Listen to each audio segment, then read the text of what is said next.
Welcome back, guys, to my channel. I've got a very interesting topic today that I would like to discuss with you guys. And I've read as well a lot of comments, and I think I will read as well a lot of comments while we go along. This is a video about a sister from the US that moved, I think, into a country on the motherland. And she's complaining of the way she's been treated. So one of the things that I would like to address before we start the video is that I would like to speak of my own experiences, even as African-born person and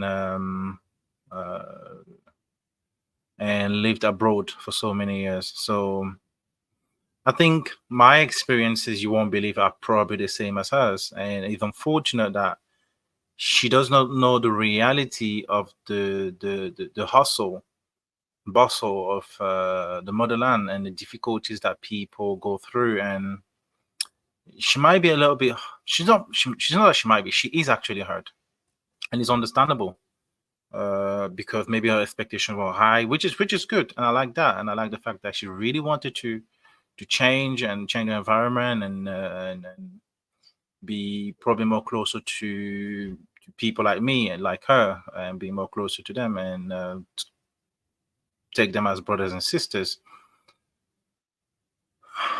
Before we watch the video, it's very unfortunate that she went through that experience. But then again, the certain things that she says on the video, I don't agree. And I would like as well Mr. Brooklyn St. Michael to listen to what I have to say. And because some of the things that he said as well, I was quite okay with it, and some of the things I was quite like, is it really needed to be said like that? Because one of the things I realized is that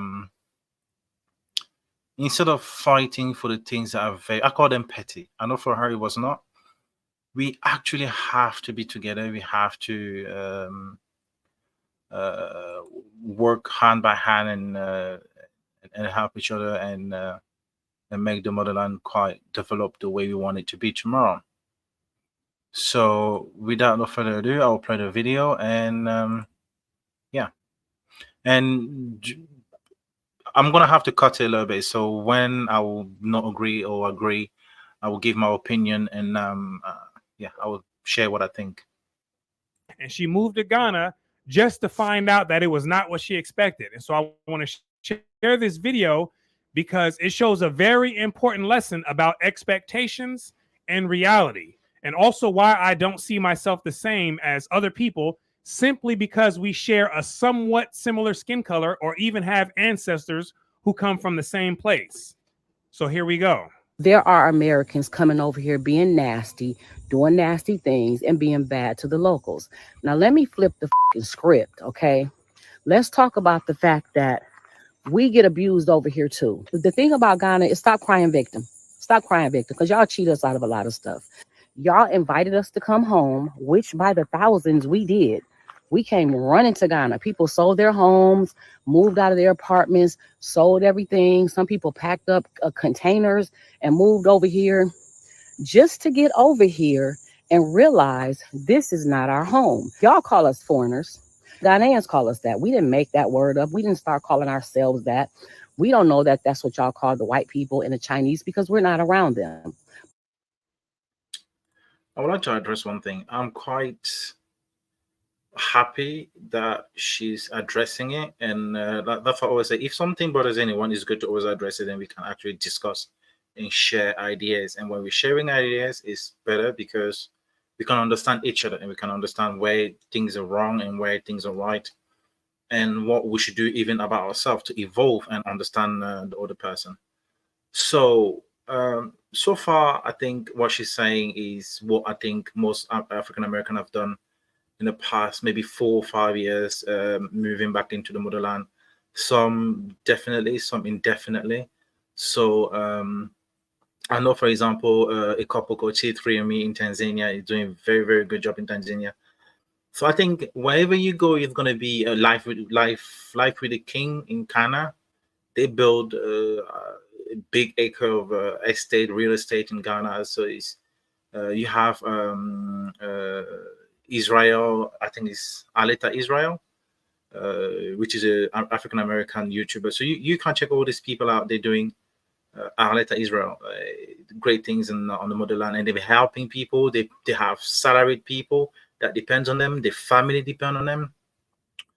And they brought business back home. They didn't have much, but they brought business, and they encountered people that wanted to put them down and stuff like that. But then again, they encountered people that were ready to walk hand by hand with them and make money out of it. So it depends on the circle that you're surrounded with, or what circle you're into, the type of people that you encounter, and obviously in the future you'll be more careful. So selling your things and coming to the motherland to relocate is a good thing, and that's why I'm encouraging most of the people that want to go and visit to do it. And that's why even myself, I have a project to help as well a lot of people that want to come and visit the motherland to do it through me. So in the future, we'll discuss more about it. So to come back into the video, already there, I think is a good thing for you to want to relocate. It's a good thing for you to want to change your scenery and to see where you're from, to learn your history and to learn your history the right way. Because I always say to people, if you know one thing is that everything that are written in the books, especially in America, are not the real version that you will hear back home and the things that actually happen. And so it's better sometimes to go to the source and find out the real information. So I'll play the video again. But we know that that's what y'all call us. I ain't never heard the word before, Tabi, till I came to Ghana. I'm gonna tap into when she said Ghanaian or African call them foreigners. Trust me, if I go to Ghana right now, or if I go to Senegal right now, I studied in West Africa. I studied in Togo. I was in a capital called Lomé. And then as soon as you see a big guy, tall guy, I'm not gonna say I'm light skinned or whatever, but this kind of is African, so it's more Central Africa. So they will know I'm not from there. The way I just look and the way I talk, because the way we probably speak French, because we're colonized as well by French, is different from the way they speak. Because don't forget, each country have the kind of like mother tongue, so that influences also the way they speak the language, the European language, which is French. So when I go to Togo or I work in the city of Togo, Lomé especially in Togo, they will know I'm not from there. Even when you go to Ivory Coast, they will know you're not from there, because the way West Africans, especially from Ivory Coast, look are different from the way the nose and the mouth and the lips and the head and the hair is different from how the people from the Central Africa look like. So definitely, I believe, and I was in the past, like I said, treated as a foreigner, even though he's the same motherline. Is Africa. I'm just in a different country. So one of the things I think people have to take things as well is not to take things too personal, because the more you take things too personal, it will affect your experience on wherever you are, and it will not make you also see things differently, because it's good to always stand back or lay back and see things in a different light. So what I'm trying to say is the fact that I went to Togo, I was treated as a foreigner, and the way I was dressing, the way I was talking, even my posture, even my body size, shows that I'm from Central Africa. That's what I'm saying, because of morphology. I was treated as a foreigner. I was a student, and I didn't care. Why? Because the way you treat it as a foreigner as well, don't take it as if it's negative. It might be negative in the point where you probably, in my experience, you will go maybe to buy food. I remember when I was buying food on the campus at university. If you don't know the prices or you've not heard, because most of the time is that they're going to speak in even Ewe, they're going to speak in Ewe amongst themselves, because they're all Togolese. So he will probably speak to the merchant, the person that is selling the food, in Togolese, in Ewe, and then the person will reply, and then the price will be fixed. But then me, I will come with French. So immediately, because I can't, she was trying to speak back to me in Ewe, I won't reply, then my price will be different. And I'm African, I'm Cameroonian, I have the same skin color as them. But then it will not change the fact that my processor will be quite affected with the fact that I just spoke French. But then if you go with a friend, a local, that's what I'm saying. People, when you move into a new place, you cannot be a local. You have to learn. You have to learn of the way they move, the way they talk, the way they do deals, the way they hustle. And then when you've learned all that, then after that you can kind of like behave as local, because even the language that they speak to each other, you've like learned 1, 2, 3 words, 5 words, and you know how to use that to kind of like when you hustle in the US and stuff like. It's the same thing here. So I don't think I've ever found it as a bad thing. For me, I was quite surprised as well. But then I was like, okay, after a couple of weeks, I think, when my friend was like, "Oh, when you go there, there's a specific way." I can't remember now because I left so many years ago, 18 years ago, gone. Then they will tell you how maybe to discuss the price for food, or discuss this, discuss that, and then there are words that you will say probably to the merchant like "brother," but it's going to be in airway. So when you say these things, it makes the person feel like, okay, yeah, I'm part of you. Like you and me, you know, we right. But then I never took it too personal in my experience. So I understand that not everyone is the same, and her experience, she took it too personal because she was expecting everyone to be so welcoming. Trust me, wherever you go, the first thing is you will have to spend to be able to live. Nothing will be given to you for free. I've got, for example, in my country, in Cameroon, we have people coming from the RCA Republic, Central African Republic, because of the war sometimes that happened in Republic of Central Africa. We have people that will come from Chad, which is right on the head of Cameroon. We have people that will come down to Cameroon to study. We have a lot of Senegalese as well in Cameroon. So one of the things is that when they always come, they're going to be treated different. Trust me, they're going to be treated different because the accent is a different accent. I remember even in high school when you would discuss with a person from Chad, uh, you will laugh sometime because his accent is different from yours, and then he will make it sweet, and will make him even be more closer to the person because the accent sounds different. So I think maybe the African Americans, so when they relocate back home, the way they probably speak English or the way they behave is going to be different, and people will be more alert or attracted to them, and then it was, oh, okay, he's not from here. But then maybe the deals will happen differently, and maybe your price will probably go a little bit up. But is the game is on your side now? That's what I'm saying. You need to hustle, and then that hustle is not something difficult. It's just learning 2, 3 words, which is very easy for you to just get by, and then buy maybe your food or whatever you need to buy, or trouser or whatever you want to go and do your things. But it's for you to get by. So to take a motor taxi, to take a taxi, to buy food, to buy your bills, there are a couple of words that you have to say to people, that when you say, the person, okay, he's from here. You understand?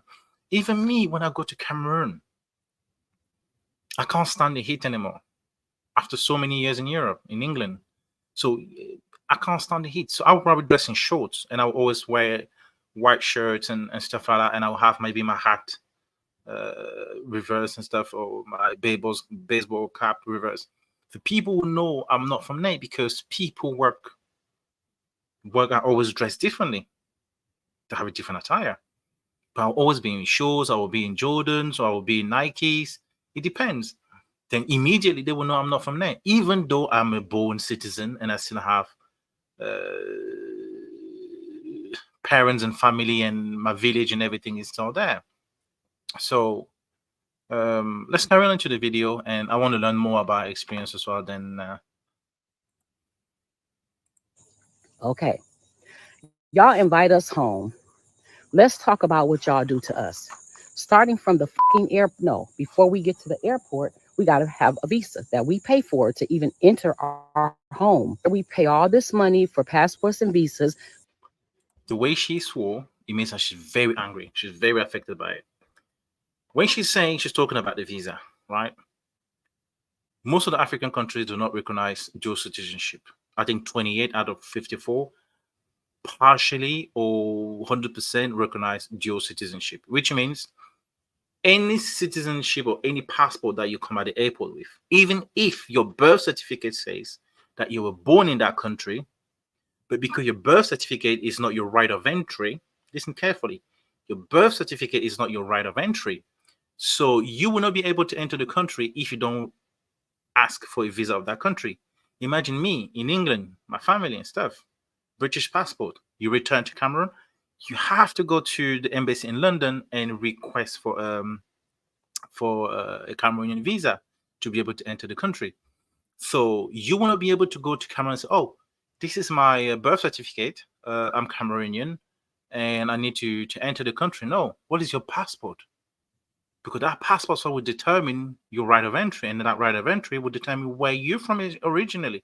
Not originally, but where you're from right now, because I don't recognize all that. You ask me the reasons. It might be political reasons. It might be, I don't know what kind of motivation those African countries do have for not accepting a dual citizenship or refusing that. But then again, it's a debate that I don't want to start today. I don't want to start now because you have to dig and dig and dig and dig more. But for me, for example, she says she goes at the airport and she get taxed when you go at the airport. Me, in my country, where I was born, I was raised, I did elementary school, primary school, I did high school, first year uni before coming to Europe. I will at the airport will have to corrupt. You're gonna say, "Oh, why do you have to do it? Blah blah. It's not good. Blah blah." Yes, corruption is not good. I agree. But then again, that's what I'm saying. You're coming with your mindset from abroad. But that's what I'm saying. If you're born in that country and you will know the reality, you will know that people are not even bothering you. They want to with you because they know you're coming with $1. What they have over there, the salary. Trust me.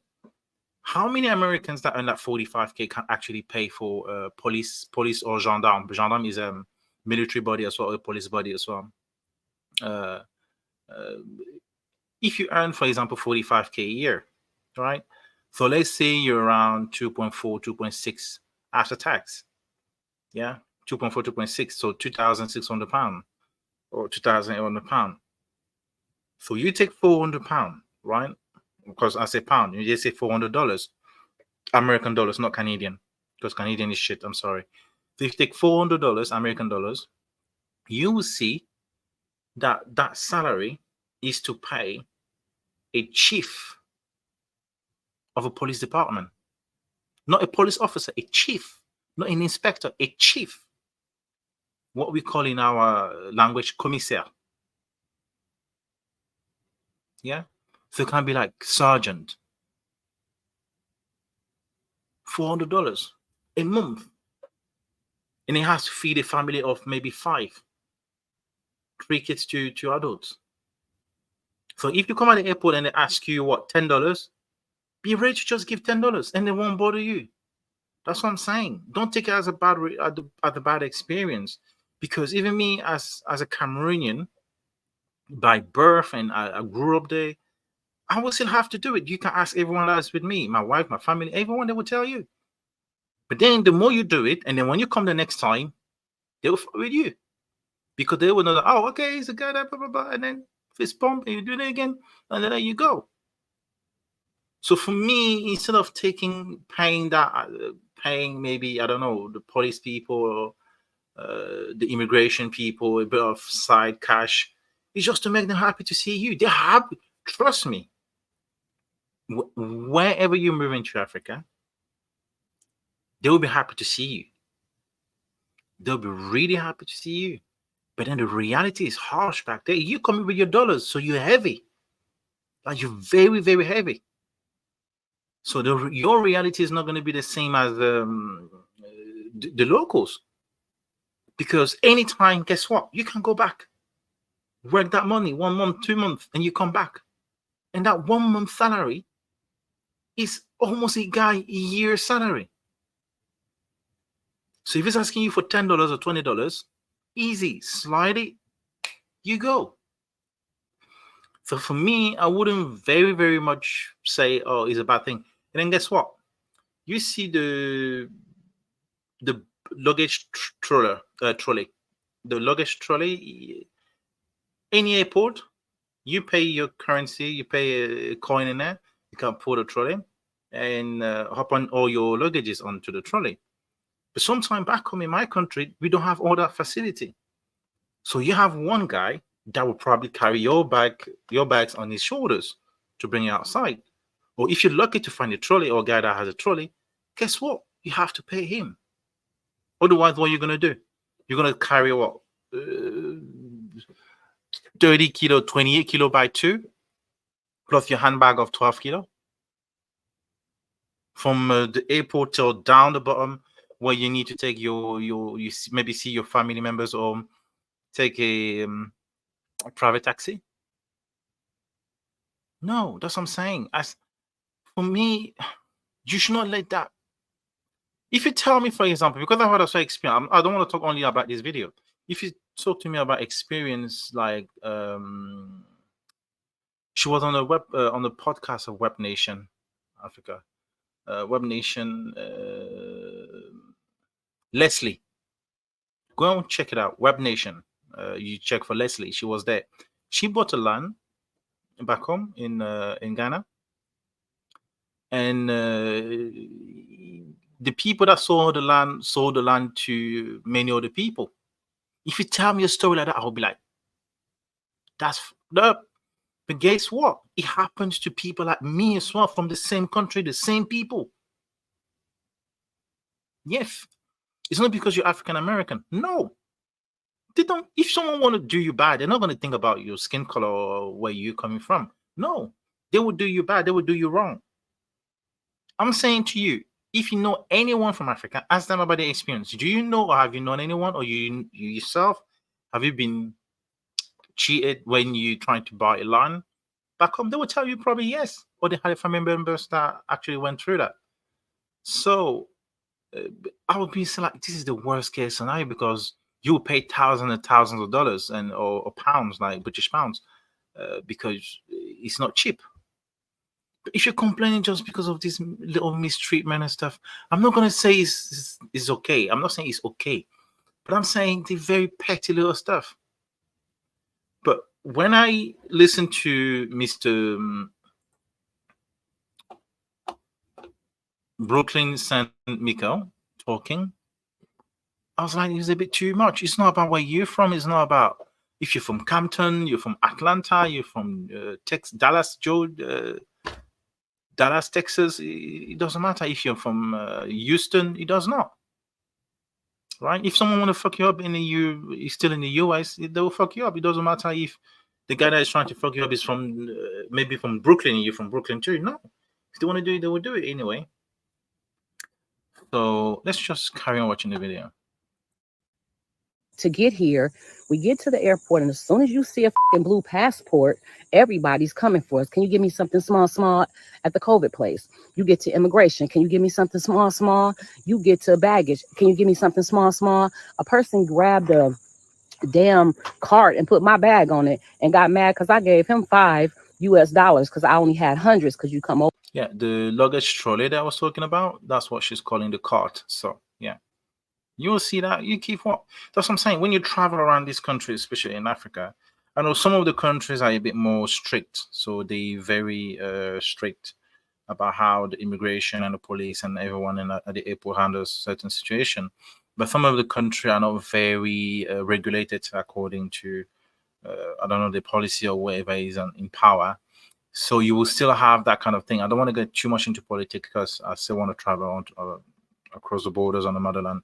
So these little things, always be prepared. I would tell that to all my fellow Americans. Always be prepared. Have like maybe $25 to $50 in like $5 note. Always. Yeah, $25 to $50. It's always nice. When I do it, I have maybe $50, but I will have maybe like $10 or $15 on my left pocket, front pocket. I'll have maybe another 10 or 15 on my right front pocket, and I have a little bit also on my back pocket, left or right, or whatever. And I'm gonna have my little pouch here where I have another one that's like $5 and stuff like that, and things. So it's always good to work with that kind of cash, because that will get you out of many situations, because you might even get stuck anywhere. You might even take your taxi that will probably come and pick you up might not be there, and you need to see someone. And then for someone even to help you, maybe you'll probably have to say, okay, brother, I'm giving you $5. Go and drink something. You understand? And then the person will give you even more information. The person will want even to help you more. As I'm saying, I think you need to come with that kind of love and passion. And not only that, but you have to be open-minded as well. You need to be open-minded, and then especially it's good to have someone on the ground, or even if you don't have anyone on the ground, to have somebody even before you left where you're coming from, to give you a little bit of tips of how to do, what to do if you're confronted in that kind of situation. So over here with hundreds to get the best, cash in rate. How about he looked at that and said, I don't want that. I said, what you mean you don't want it? I said, I want to know, what did you expect me to give you? He said, $10. I said, so you want me to give you over 100 CDs for picking up a bag, putting it in a cart? He don't know this is like my 5th time coming through the airport. I have never seen nowhere in any country or state where people have openly, it says $60 for foreigners, $30 for locals. Okay. You go to Cocoon Park, and I don't remember the price. Let's say 200 for foreigners, because that's what y'all call us, 40 for locals. You go to the castle, it's 60 for foreigners, 10 for locals. I ain't never seen that nowhere. I ain't never went nowhere in the US, Mexico, and Canada where it said you pay, if you a local, if you're from here, you pay $3 for a Coca-Cola, but if you're a foreigner, you pay $8 for a Coca-Cola. I ain't never seen that nowhere except Ghana. Nobody in the airport has ever asked me for no money for nothing. I have only seen that in Ghana. Now let's talk about the fact that y'all welcomed us. one other thing I'm going to argue with her about is that she thinks it's only Ghana that will give a set price for locals, and it's different set price for people that are foreigners, like she's saying on this particular video. Travel to Greece, right? Travel to Turkey, for example. Travel a bit around Europe. Go to Mexico. Go to Colombia. You will see that there are places that they won't charge the locals the same price. I don't know why she wants to literally victimize Ghana, but if you travel enough around, you will see that there are places like that. Yes, there are places like that. They will tell you, no, you're not from here. You have to pay a different price. Yeah. And I remember as well, if you go to a certain country and then you want to buy maybe for a little treatment or anything, and then I bring my passport. And for example, my wife bring her own passport. We're not going to be charged the same price. No, I'm not. I'm not going to be charged the same price in her country. And she's from Europe. So you bring your passport, it's going to be a different price. Literally, it's going to be a different price. So most of the time, that's why I don't bring my passport, and I let her handle with her own passport. So I don't want to get too much into details because I will say a lot. But if you travel around and you've been to places, or you even watch YouTube videos and stuff out, or anything, or spoke to people that travel around, you will find out that the experience was the same as what you had of being taxed a bit higher than the locals and stuff like that. Because trust me as well, one other thing I want to point out people are not saying, right, is that imagine you want to go to the castle or to the dungeon to see where your ancestors were from, right? The uncle as well. They are my uncle as well. They're my family as well. They're family too. But imagine leaving back home. Why do you think those places falls in ruin? Why do you think those places falls in ruin? It's literally because the locals cannot afford to pay even that $10 once a month or once in 2 months to go and visit those places. So you have to pay a bit lower that even the middle class can afford to go there with the family, with kids, maybe on a weekend. If they charge it $20, $25 or $30. Trust me, I think 1% of the Ghanaian population will actually go to visit the castle. But if they charge it to a reasonable price, maybe like $5 or $2 for the locals, yeah, they might have us a local to even know about the history. Because people just see the money, but you don't see that the money that you pay helps you to get a translator, and it helps you to get a guide that will tell you the story about what happened and stuff like that. And it definitely is going to be a different story. It's going to be a more detailed and a better version or a truth according to the situation that actually happened. So one of the things I say is pay the money. What is important for you to experience is to learn and be educated. Because if those prices are for the locals too, trust me, impossible. But okay, maybe you're not happy with the government to put in the price as high as what they're pricing you, and maybe compared to the locals. But then again, don't forget one thing is that these governments want you to rebuild the economy, because that's what I'm saying. This is a deep-rooted situation that people do not understand. It started with colonialism, right? So everything has been taken away. Everything has been taken away.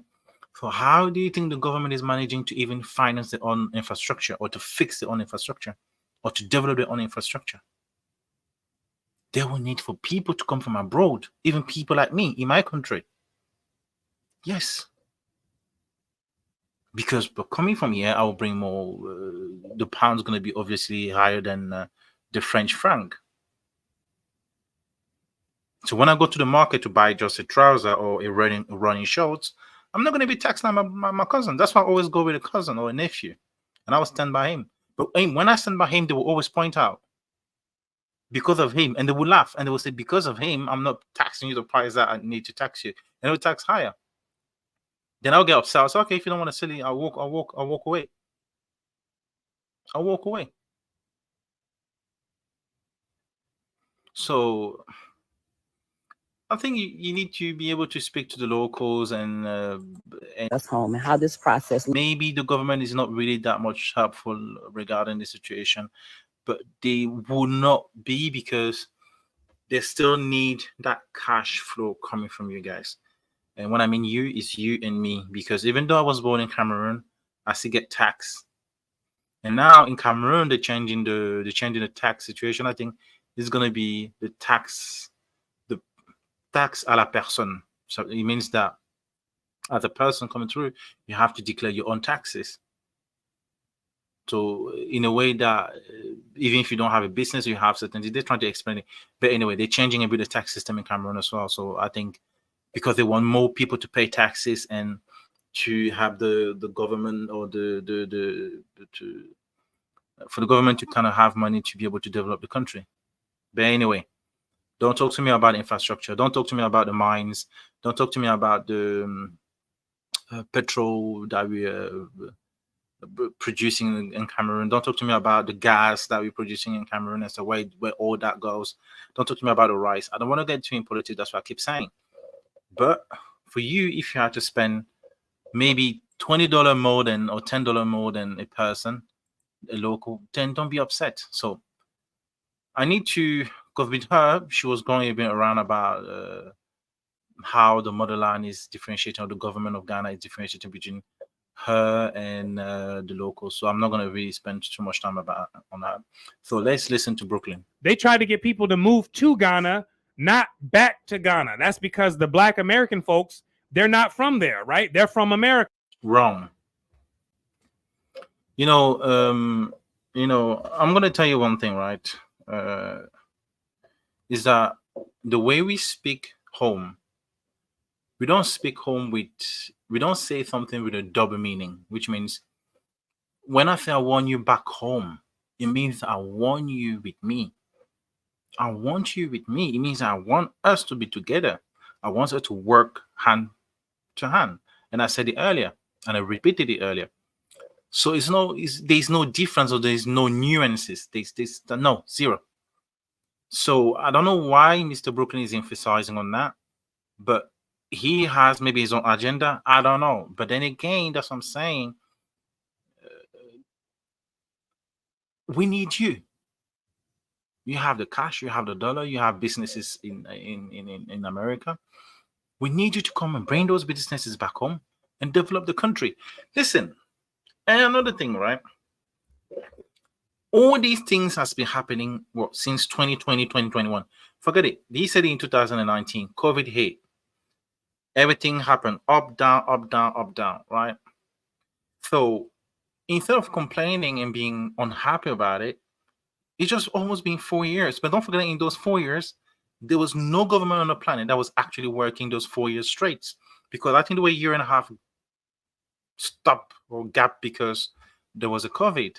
Then you might see in the last 2 years, you have to help those governments to make progress, because you need to.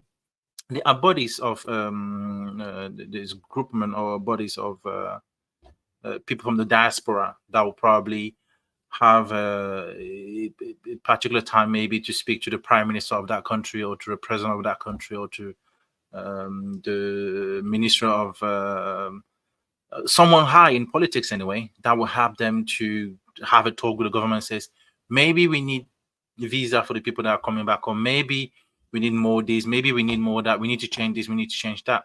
So I think you have to bring out a dialogue. A dialogue will be more important for us to understand each other, instead of saying that they didn't say this, or they said this but they meant that, or they said this or they meant that but they said this.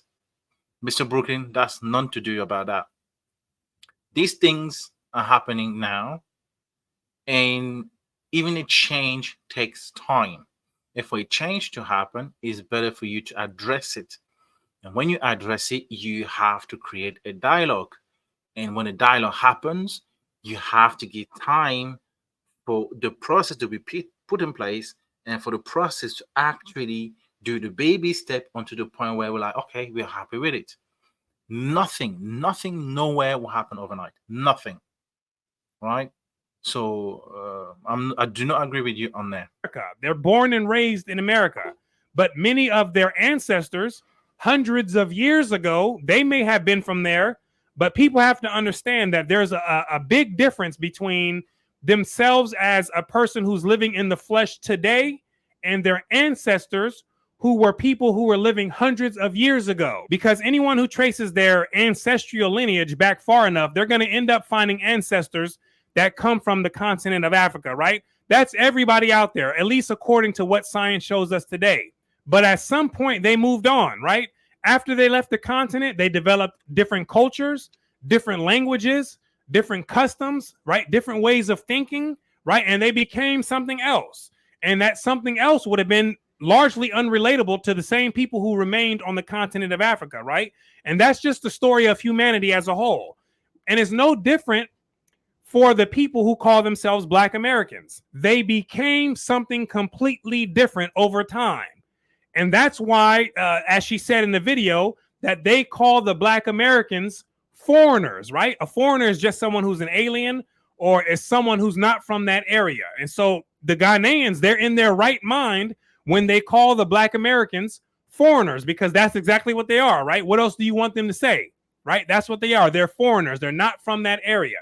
And so some of their ancestors hundreds of years ago may not have been foreigners, but the people living today are, right? And so understand the difference, because she didn't know that she would be looked at as a foreigner by those Ghanaian people, just like they look at the whites and just like they look at the Chinese people as foreigners, right? And so most of those Africans on the continent, they have not bought into the idea of the African utopia, right? Like some of the Black Americans have, right? They've been sold that idea.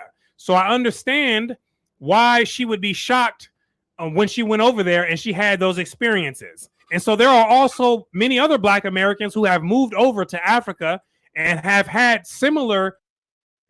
That's what I said. I don't agree with him. I don't agree with what he's saying. It's totally unfair to kind of like have that kind of view or have that kind of perspective. But anyway,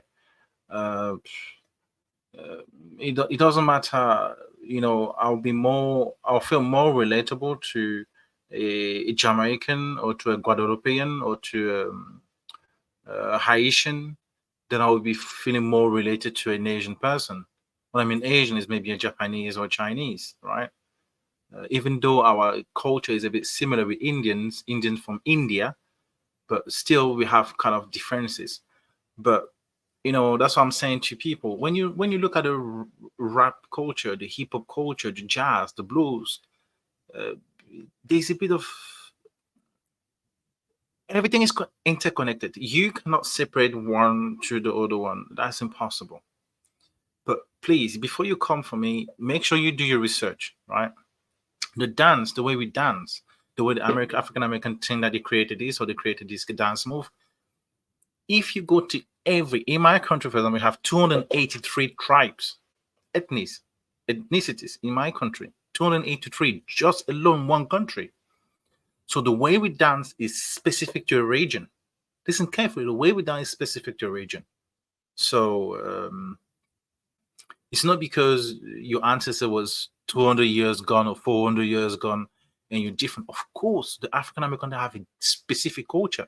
They have a specific culture that is different from ours because they're practicing a culture which is mixed with the Latinos, mixed with the white American or the American, or is mixed with the Japanese American, mixed with so all that creates what the American culture is. So if you say the American culture is not going to be like the same African culture, because in African culture we still believe in our ancestors, for example, right? That's what I'm saying to you. I had many Caribbean friends, whether it's Trinidadian, whether it's from Guadeloupe, Antilles, Jamaica, so especially 100% my close friends, and even I helped me through hard times from Jamaica, very much from Jamaica. And then when I was talking about something, they can't relate. If a Jamaican's talking about something, I can't relate because the Jamaican are the people that stay true into the culture of how Mother Africa is. They stay true to it. They have not changed a bit, not 100%. So I will feel more related to a Jamaican than I will feel more related to an African American, because African American, maybe in Brooklyn, you grew up with Japanese, Chinese, Latinos, and stuff like that. So you create even the way they eat, even the way the African American cook. It's a mixture of everything. It's a mixture of Mexican food. It's a mixture of a bit of Colombian. It's a mixture of Japanese. It's a mixture of this. So that's what creates you African American. Your culture is a mixed culture. So the African culture is so much untapped because it's pure. It's raw. It's a raw culture. So I don't think it has anything to do with your grandfather was 400 years gone and you've changed. Yes, of course you've changed. You grew up in a different environment. You grew up in a different culture, surrounded with different people. And in Africa, we grew up with the same people, the same tribe, the same this, the same that. It has not changed for so many millions of years. So, but then again, don't forget, we have colonialism as well that came. So even if we haven't changed, we're still not 100% raw like we used to. We may be like 90%. Now there are people that even practice spirituality anymore back home in Africa. So things are changing. So I think it has nothing to do with that, Mr. Brooklyn. I'm very sorry. It has nothing to do with it. So you should not take it to that direction. But again, it's your point of view. I accept it. Experiences that have shocked them, right? Now, is it the same for all Black Americans who go over there to Ghana or who move to any of these other African countries? No, the people, right? And they've learned the culture, which has made them culture as they do, right? I don't share the same culture. So when I visit countries like Nigeria and Ghana coming up within the next year or two, I expect to be looked at and treated like a foreigner, right? Okay, guys, if you want to watch more of this video, go to Mr. Brookins and Miko.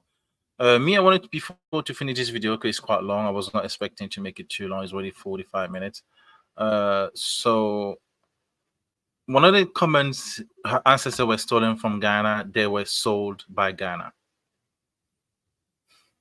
That's what I'm saying. This is a different topic that I think we need to educate people on.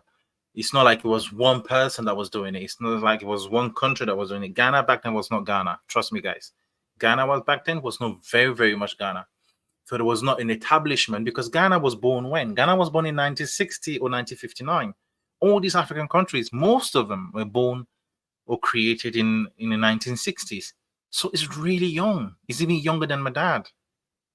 I would think even younger than my mom. So these countries are relatively young. So for us to say, oh, Ghanaians saw them, or our Cameroonians saw the brothers and sisters, she fell victim to the propaganda, like you can see there. They were stolen from your ancestral home. They saw your ancestor from trinkets. Really, really, really. And then there's a person that said the motherland is not your mother. The same spirit that sold your ancestor into slavery, the spirit is still there. You know, that's what I'm saying. When you have negative comments like that, it does not help to tap into the dialogue. It does not help to educate people. But then again, when you see people ignorance and stuff like literally displayed on YouTube or on social media, you're like, are they doing it to just mess people up, or are they actually messed up themselves? So, but then again, there was a good comment, a bit fairly relatively good. Ghana did not spill blood for your freedom. It was those in America. Yes. Yes. The only thing that people were actually happy to sell, there were kingdom that was selling it because the white will give them, because don't forget, the kingdom where there was slavery even during kingdoms in Africa, because you had a rich class, and then the rich class was using the poor, and the poor will go to harvest, and the harvest will be given to the king or the chief of the village. That's how it was structured before. In every country on the planet, the rich was always exploiting the poor. Always. Anyone on the planet, anyone on the globe. Africa was the same. But then the people that were strong, that were powerful, that was this, were the people that were working for the kingdom, or working for the chief, or working for the community. They were always like that. And then when the European came, and then it was like, oh, you don't have this. You don't have a gun. We can give you a gun. But if you give you a gun, guess what? You want that guy. All right? And then guess what? They were already people that were maybe your family members that were working for the kingdom, or people that were maybe traitors, or people that were, you don't know, because of many things. I can elaborate on many other things. And then they were exchanging for humans. But I don't think that they knew that even those people that were giving away were going to go to suffer, will be treated that way. And then don't forget as well, history is wide. History is very broad. And even for some kingdom who are refusing to sell, they will be all killed, or they will be forced and taken away. So a king will be forced to sell. If you don't sell, we take everything that you own. So I think people have to educate themselves and see that it was not just black and white, and everything was not just, oh, they sold me, they sold this. I understand. If I have to say sorry on behalf of all my African fellows and my African ancestors that participated from close or far of any of these heinous crimes and stuff like that, I will say sorry to all my brothers and sisters in America. But then that's why I'm creating this platform, where I want to bring people back home. I want to bring people to Cameroon. A lot of people are only seeing Tanzania, people are seeing Kenya, people are seeing Ghana, and then they have not spoken about Cameroon. We have loads of celebrities in America that did a DNA or ancestral test, and they found out they were Cameroonian. So I'm creating an Instagram page where I'll be inviting you as well to discuss with me, and to be able to give you the chance to be able to relocate to the motherland, or to just come and visit, explore. And I think maybe from there I will change most of you minds and perspective or opinion about not everything is black and white in life. It's not. So I think I will leave you there, and I will see you next time on the next video. Thank you.